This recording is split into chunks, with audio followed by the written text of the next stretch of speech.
Hey guys, welcome to the Behavior Techs Anonymous podcast. I am your host, Miss Ashley, and I'm a behavior tech. Let's reinforce some of my behaviors.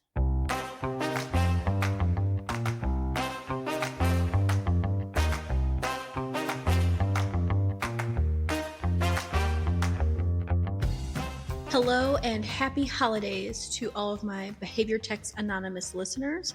I am your host, Miss Ashley. Thank you for coming to this meeting. I am so excited that the year is over for multiple reasons, for many reasons. Number one, right now I'm really excited because my school semester has just finished and I am just so relieved. I feel like now I can really breathe. I can focus on this kind of stuff more for a little bit until my spring semester starts. And I can just have actual time to myself because I literally was out here busting my biscuits for school. So now I can kind of relax and actually do things I want to do instead of, basically slaving away and selling my life away for a decent education. So I just want to say that I hope you guys are enjoying your end of December, your end of the year. I hope you had a happy Hanukkah, a Merry Christmas, a good Kwanzaa. I hope that you guys had a happy Eid, all of the holidays. Happy holidays to everyone, especially to all of the behavior technicians out there who are trying to do their job without trying to focus too hard on what they're missing out on for the holidays, which, by the way, is an easy fix if you work in a school setting, which is kind of what I'm going to be touching on today, is how it is to work in a school setting. And I love it. I do. Maybe I'm biased at this point because the school setting is the place for me to be.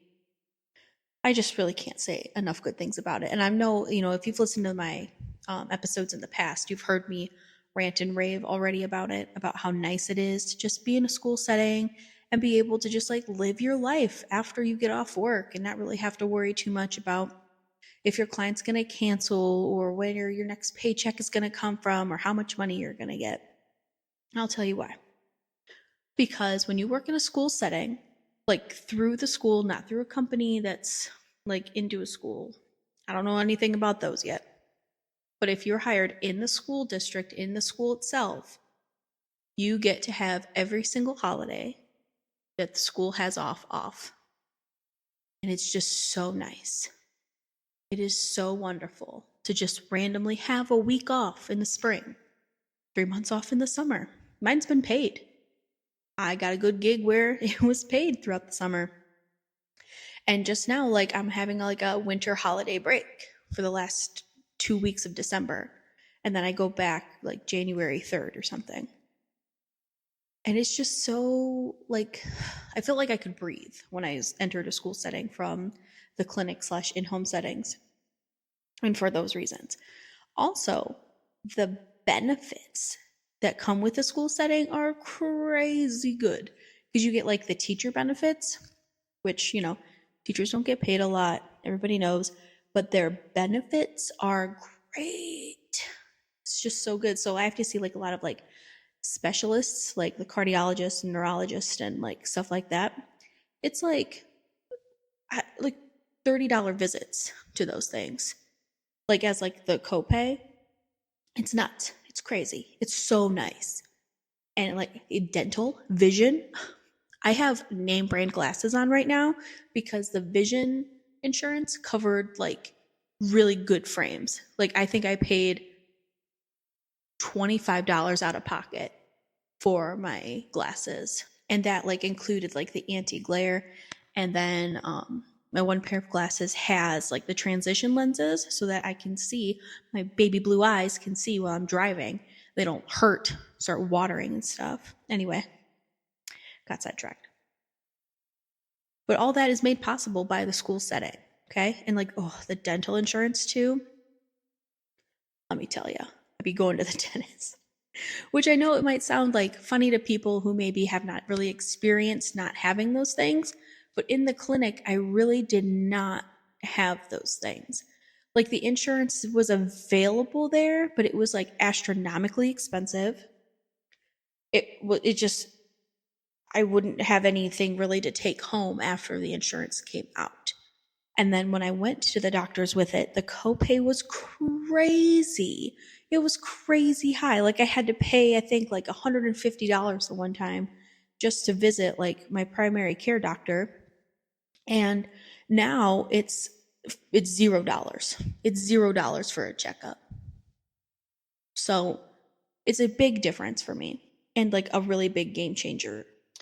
And I left one school for another for, you know, personal reasons.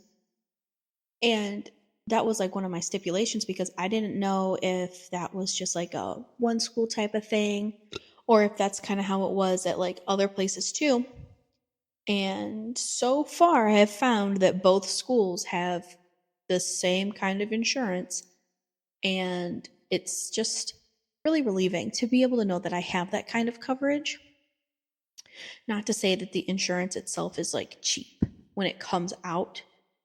However, it is not super expensive and also it's worth it to me, especially with how often I have to go to the doctor.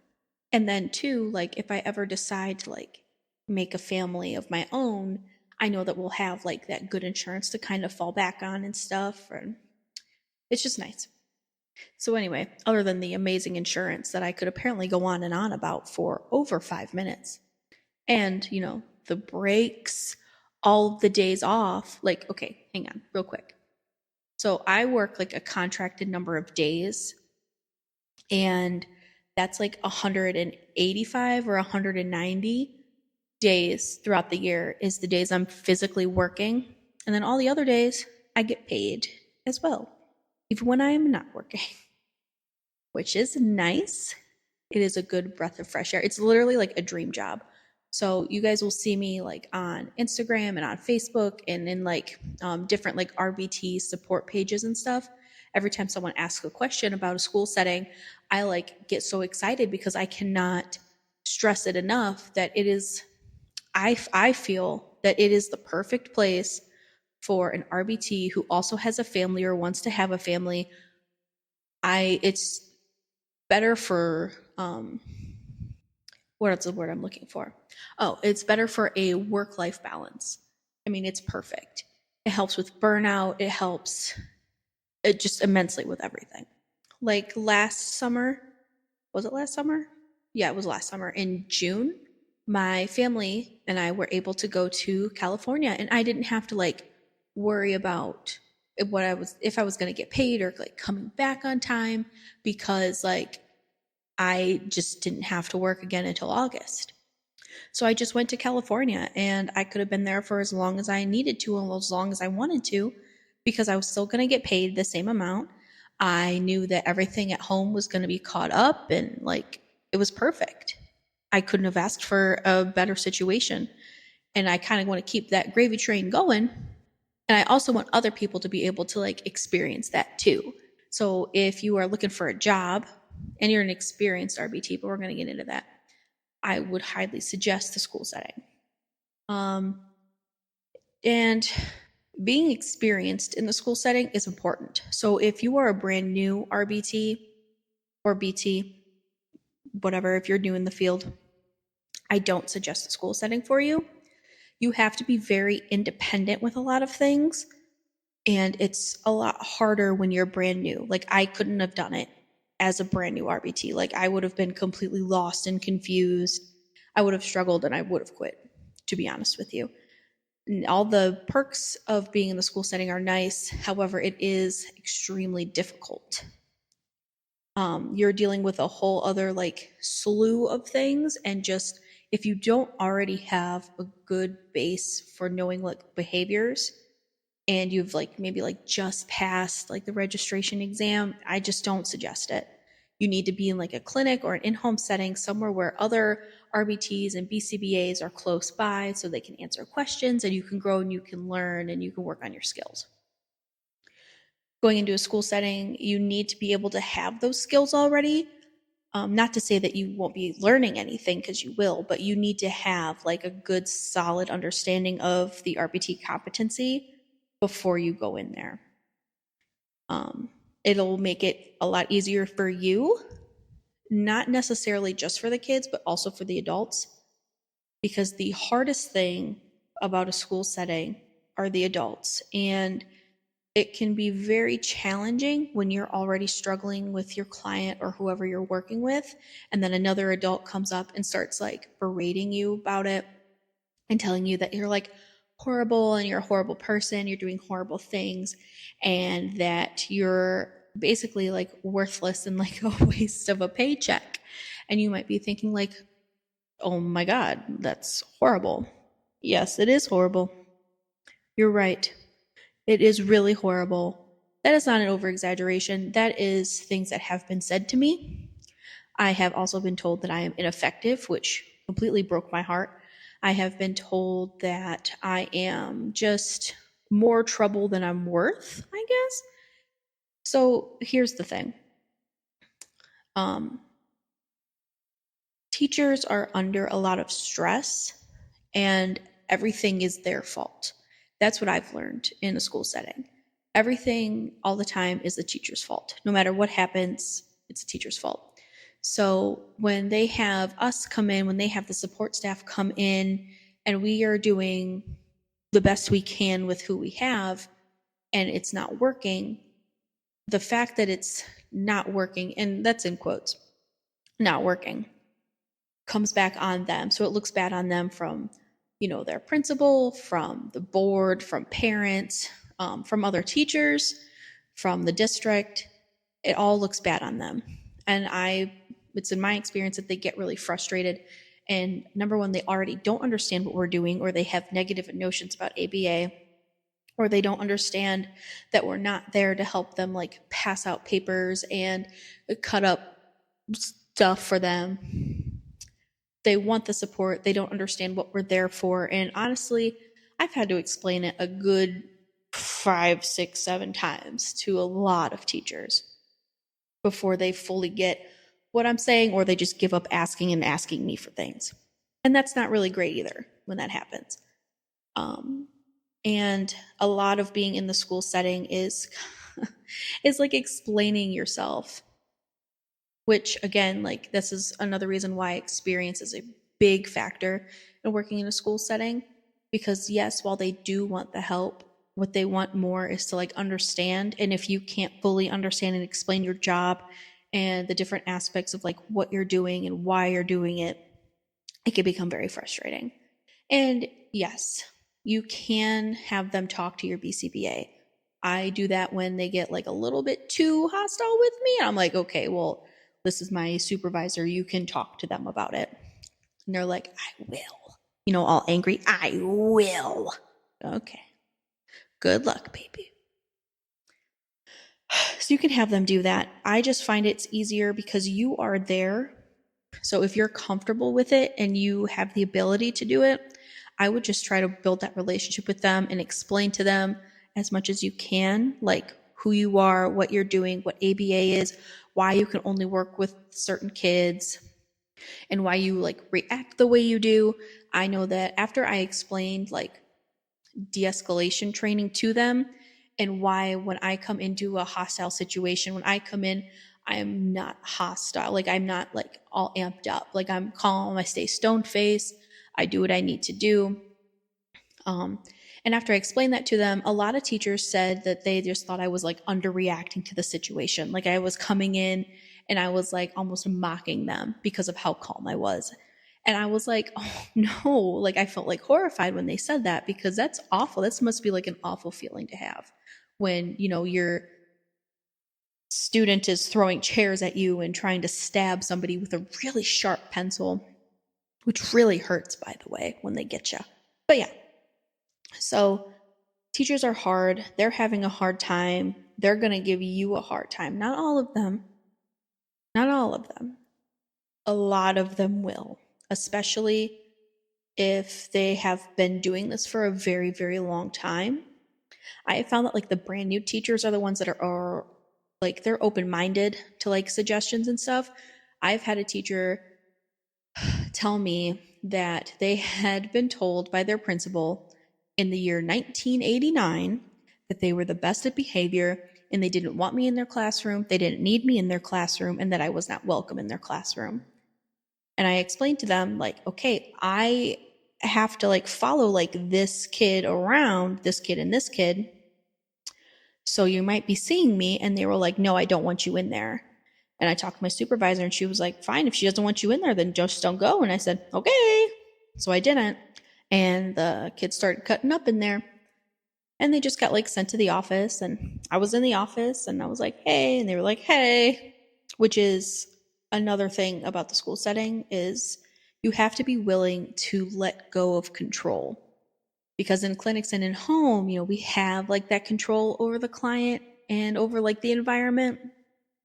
You can't really manipulate the environment in a school setting. Like it's basically, it is what it is. So you have to be flexible and you have to, I guess, like environmentally like manipulate yourself and try to like be a chameleon and like blend into different environments and get really creative and try to figure out, okay, like this kid's escalating, he's throwing stuff. There has to be a place I can take him so that he can calm down. And sometimes there's not. Sometimes it's just you and him in a corner. And it can be very stressful. It's not perfect. It's not a great solution. However, sometimes you really just have to do what you need to do to keep them safe, others safe, and yourself safe. And, you know, like every situation's different. Every child's going to be different. Every teacher, every classroom, every school is going to be different. And you have to be able to learn what each rules are. Teachers will have different rules and procedures in their classrooms. Each school building will have different rules that they have. Like some schools, for example, want their kids to be walking with their hands behind their backs and like a bubble in their mouth, like keeping their mouth closed. Some schools want them to walk with their hands at their sides and their mouths, again, can be closed but with no bubble. Some schools let you wave to the kids in the hallway. Some schools do not let you wave to the kids in the hallway. Instead, you have to like use like your pointer finger and just like inchworm hello with it. And you can't say hello. You just have to like wiggle your finger at them and they'll do it back. And they call that like a silent wave. It's very strange. It's very different. And it might seem just like super trivial. However, it really means a lot to school staff when you follow their rules and you do what they ask you to do. It helps to like build a relationship and then they like you more and you end up really liking them more. And it just makes it easier for everybody involved, especially when like conflicts arise, because then they feel more comfortable like talking to you and coming to you. And it's just a lot better. And I know I just said like a lot of like crazy things about teachers and school staff, but you should know that some of my very favorite people in the whole world right now have come from the school setting. And I'm talking like everybody. Like I put in the work. I had a BCBA show me how to like focus on like my soft skills and really just get to know people and talk to people and like the value of creating these relationships. And I mean, it makes a big difference. And I did it with everybody from the teachers to like the recess aid, lunch aid monitor people, to the secretaries and the school nurses. Like I got to know everybody and everybody knew me. And it was just like a breath of fresh air walking in. It was like, okay, like they have my back. I have their back. Like I am here for them and they know that and they're here for me. And it's just really nice. It was a really nice time. Keep in mind, not everybody's going to like you. However, oh well, like get over that. Like not everybody is going to like you all the time. And if you think that everybody does like you, I feel like there's a good strong chance that everybody actually hates you and you should probably figure that out. Sorry. Another kind of cool thing about working in a school setting is you don't really have to interact with the clients' parents too much. I just am always on edge around parents. Not that they like don't like me, but because I never really know what they're gonna say because they don't really have a relationship with me. Parents are always like hard because you know they're already going through stuff too, and I don't know if anybody had listened to my last podcast about working in home, but I just am not a fan of interacting with parents. I always just feel it's like a skill that I need to learn to be really better at. which you'd think I would be better at because, I did like the preschool teacher thing and all this, but it's like, I just never know what I'm going to be walking into because, sometimes in my experience, the parents had been like super open and wanting to talk and like having a good time. And then like the next time I see them, they'll be like angry at me and they'll be like yelling at me and I won't understand what's going on. And then I'll see them again and they'll be like really short and very rude. And then they'll like mention something about something that happened. And I'm like, I don't understand what you're saying. Like, why are you upset with me? I just don't like it. It's very hard. I do try. I do try really, really hard. Um, I want to build those positive relationships with them, and if they're open, I try to weasel in there so hard, but I can only do what I can do. And like it's not like we serve the easiest population. Like our kids need us for a reason. So it's just a lot, I think, for everybody. I'm hoping in the future there will be like a more better like flow of system, like especially for like communication wise, because I feel like sometimes things happen and like the teachers aren't told, the parents aren't told, sometimes we're not told, and it's just like a big endless loop of he said, she said, and it's not beneficial. So hopefully in the future, like all that stuff will get kind of like sorted out and then it'll be like way easier. Um, so another thing about being in a school setting is there's different ways to be working in a school setting, if that makes sense. So there is the first way I've done school setting, which is one-on-one with the client. Same client all day long, just working with them in one classroom. That's just one way. It's not good. It's not bad. It was just like whatever. I feel like going from the clinic to a school setting, I feel like that was like a good transition for me. But then after that, I did in a classroom, but the classroom didn't have a teacher. It was honestly a mess. Like that was, I don't even want to talk about that right now, to be honest with you, because that's like a whole other podcast. Um, but I was in like this classroom and there was like a bunch of us in there and it was chaotic. So that's one way to do it too, I guess, being in a chaotic classroom. And then there was the way that I preferred, which was I like floated around a school. Like I had like multiple clients and I went and I checked on them and I worked with them for a couple minutes throughout the day. And I worked mostly with like the teachers and the adults and stuff, and training them on like behavioral procedures and what to do if this happens and that happens, and really just kind of like learning how to coach them through those behaviors. It was really cool. I really prefer that. And then there is also what I'm doing now at this new place that I'm at, where I am in a classroom and I am like an RBT. I have like a little group of kids that I see in the classroom and it like rotates. And that's really nice too. I feel like that this is what I'm doing now is like the easiest that I've ever had it as an RBT. Because I just have like this little group of kids and we do my ABA stuff, and we do like a little bit of like curriculum in there, and then we switch groups. So it's just like, what letter is it? A, you know, that's like what the curriculum is. And anyway, it's nice. It's really calm. It's a whole different perspective. I think it gave me a little bit of a better insight of what like classroom teachers have to go through. Excuse me. Classroom teachers have to go through like in schools, and not just like in like a preschool, because preschool's pretty like, I mean, it's pretty lax. You can do like your own thing a lot of the time, but like in a school, like you really can't, like you have to like follow the curriculum pretty closely. And I think it just gave me like a new insight on why teachers were so like anxious all the time about it, because it is a lot.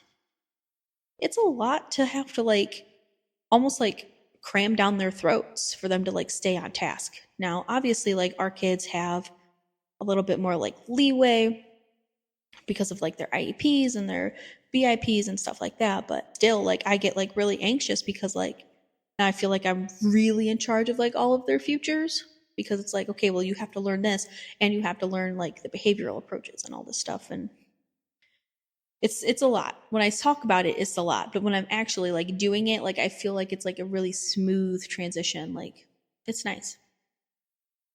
Um, but kind of like as always, when you're in any setting, the BCBA that you have matters. And I'm going to be saying this 100 million times in the course of this podcast, that having a BCBA that has your back, that understands like what you're going through and is willing to grow and learn and advocate and try for you makes a huge difference. It makes all of the difference in the world. I don't think I would have lasted in any type of school setting if I didn't have the BCBAs that I have had. They're wonderful. I really appreciate them. And without them treating me like a real person instead of just like an extension, like an RBT, just a tool to use to get their job done. But they treated me like a person. They helped me grow. They answered questions. They helped me navigate things. And without them, like, I couldn't have done it.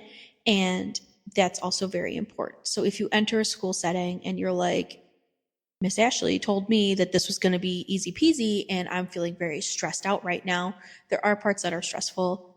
Your BCBA should be there to back you up and help you. And if they're not, then, same advice that I give any other setting, quit. Just quit. There are other places out there that are hiring for RBTs all the time. I get the messages on LinkedIn. I see the posts on Facebook. I get it everywhere. People want good quality RBTs, and they're kind of hard to come by because so many people are leaving the field. So if you are passionate about being a behavior technician and you would like to stay a behavior technician and you're feeling like you're not getting supported, just quit. Find another place to go. You are not obligated to stay for any reason. And as long as you do everything by the book, like, you're going to be fine. And by that, I mean, like, give your 2 weeks so you can't be slapped with a client abandonment thing.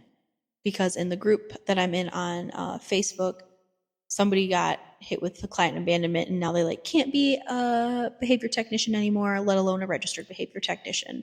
And they had been one for years, I think 5 years. So just keep that in mind when you're getting ready to quit. But anyway, that's pretty much the school setting, steady schedules, Monday through Friday, 7:30 to 2:30, maybe 8 to 3, I don't know. But I really can't say enough about it. I really do appreciate the school setting. If you guys have any questions about a school setting or you want to know more, you can email me at hello@behaviortechsanonymous.com. You can also find me on Instagram at behaviortechsanonymous. You can follow me on there too if you want. You can share stuff. I have fun memes that I made and I like to post them on there. I also try to be a little bit inspirational. So if you could just and share and maybe screenshot, send it to your buds. I don't know, whatever people do. I would appreciate that. And same thing for this podcast.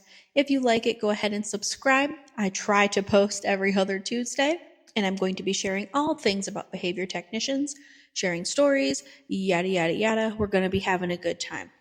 And before we leave, I'm going to read one of our ethics. And today is Ethics Code 1.09. RBTs are aware that their personal biases or challenges, example, mental or physical health conditions, legal, financial, marital/relationship challenges, may impact their ability to effectively carry out their behavior technician services. If their biases or challenges may impact services, they take steps to resolve the issue, example, developing an action/care plan, reporting their supervisor, refraining from working with clients until the issue is resolved, reporting to the BACB, and document these actions. So there you go. If you have a bias, let people know. If you have an issue, tell people. All right. Thank you so much for joining me for this meeting of Behavior Techs Anonymous. I hope to see you guys next time. Please be safe out there. Enjoy the new year. Have a good time, and I'll see you in 2 Tuesdays.